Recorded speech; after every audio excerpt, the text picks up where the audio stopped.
از به مجاری زیراتر گل برای آیدن معروف وزیر هرم جوی کاروبارم پیکاتیان کودل حول رپای که راستا خود گل مداوت تازه بحث کن برای آیدن گلک سپاس کن گل مدانه در انجام وی جوینا گرینگ تایباتیجی گردای روشا و پیشهاتین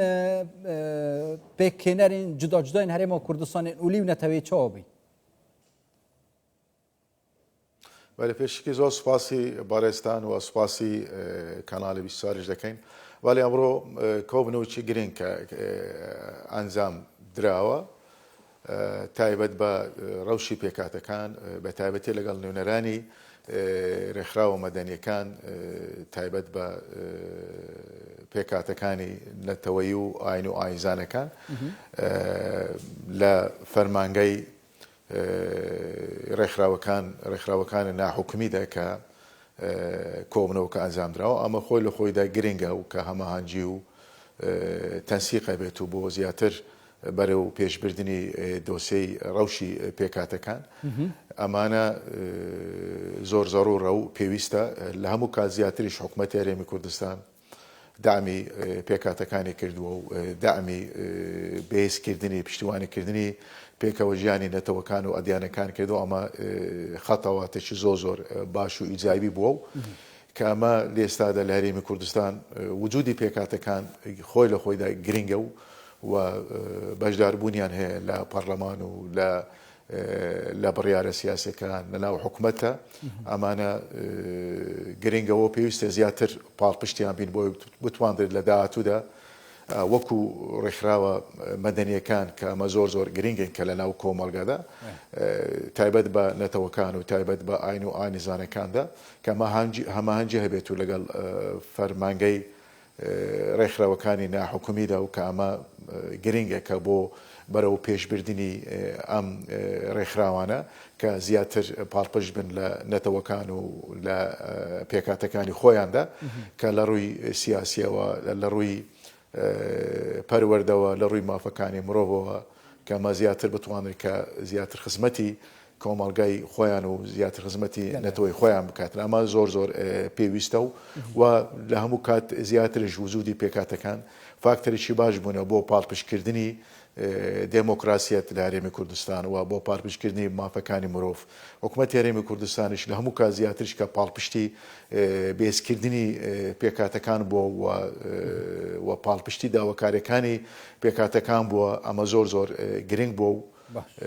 که وجودی پیکاتکان بو هرم کردستان لمکا زیاتر بوا. باشه. ادگلویه که او یعنی هیچ شوی که جداهیت نیف برا پیکاتین اولی و نتوید نهات یک رجالیه برپرسیان و کوی بخوجی دیم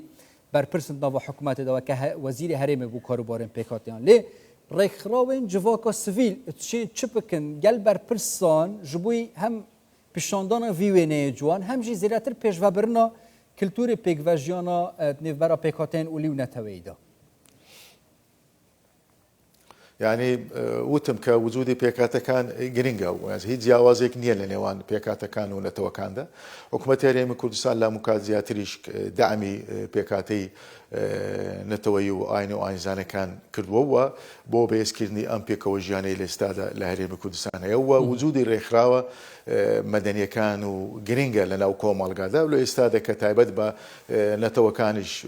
تايبت من دي خوان هيو ورخراوي مدنيان هيو أمر رخراوان كاري رخراوي خوان دكانو دبت كهم هنجيان هبيتو بو بالبشكرني زياتر لروي پرورده و که لروی مافکانی مروف و لروی زیاتر بالپشتیان هبیتو لروی روشنبیری و که با بتواندرید که زیاتر بالپشتی پیکاتکان بکریتو و بهزیان بکریتو لروی کلتوری و لروی پرورده و لیره ده که حکومت هرم کردستان لرابردوش تو تاک استاج به شوی چی باش که دعمی پیکاتەکانی کردووە و دامی نەتەوەکانی کردووە و وجودی نەتەوەکان زۆر گرنگ وە بە تایبەتی کە نەتەوەی تورکمان و نەتەوەی کلدان سریان ئاشوو وەکو نەتەوە کە وجودیان لە عێراق و بە تایبەتی لە هەرێمی کوردستانی عێراقشدا کە وجودیان زۆر گرنگە و لە ئێستا دەکا بەشداربوونێکی باشیان هەیە و پێویستە لە داهاتووشدا بە شێوەیەکی باشتر و ئەکتیڤ بەشدار بن لە پرۆسەی سیاسی و لە بڕیارە سیاسیەکان ئەمە زۆر گرنگە بۆی بتوانرێت کە لە ڕووی سیاسیەوە لە ڕووی دیبلۆماسیەوە لە ڕووی پرۆتۆکۆلیەوە کە بەشداربوونێکی باشیان هەبێت و کە ئەمەش گرنگە و ئێمەش وەکو ئەو مەلەفە کە ئێستا نوێنەرایەتی پێکاتەکان دەکەن لە ناو ئەنجومەنی وەزیراندا ئەمە زۆر گرنگە کە وجودی ئەو مەلەفە خۆی لە خۆیدا گرنگە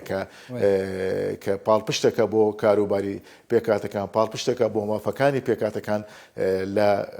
هەرێمی کوردستاندا. باشە یعنی ژبلی وەیەکێک و هین وەزیرên herêmê ne ji bo karûbarên PKT hîn xwe jî PKTeke giring in herêma Kurdistanê ku Tirkman in bi cav babet piçekî kesiye şexsiye bizanim heta nava karûbarên nêvbera wezîran da cudahîtî te kirin yan jî prostî jî hemî wekiyêkin û giringî hemî wezaratan tê te dan. هەموو وەکو یەکە یانی جیاوازێک نییە لە نێوان نەتەوەکان و ئەدیانەکان ئێمە نوێنەرایەتی پێکاتەکان دەکەین نوێنەرایەتی نەتەوەی تورکمان و نەتەوەی کلدان سریان ئاشووری و نوێنەرایەتی پێکاتەی ئاین و ئاینزانەکان ئەمە هیچ جیاوازێک لە نێوان نەتەوەکان و ئەدیانەکان ناکرێت و هەر نەتەوە و ئەدیان لە هەرێمی کوردستان تایبەتمەندی خۆی هەیە و حکوومەتی هەرێمی کوردستان لە هەموو کات زیاتریش پاڵپشتی پێکەوە ژیانی نەتەوەکان و ئەدیانەکان بووە. بەڕێز ئایدن معروف وەزیری هەرێمێ ji بووی کاروبارên PKTên şevlêrê payekê rasta xwe gelma dabin gelek spas û gelek daxwaza lêborînê jî dikîn me hindekîn gîr û kirin rûniştineka we ya giring hebiye ji ber pîrozbayî kirin a piştevanên ya neyaza xwe me gîr û kirin. Giring niye?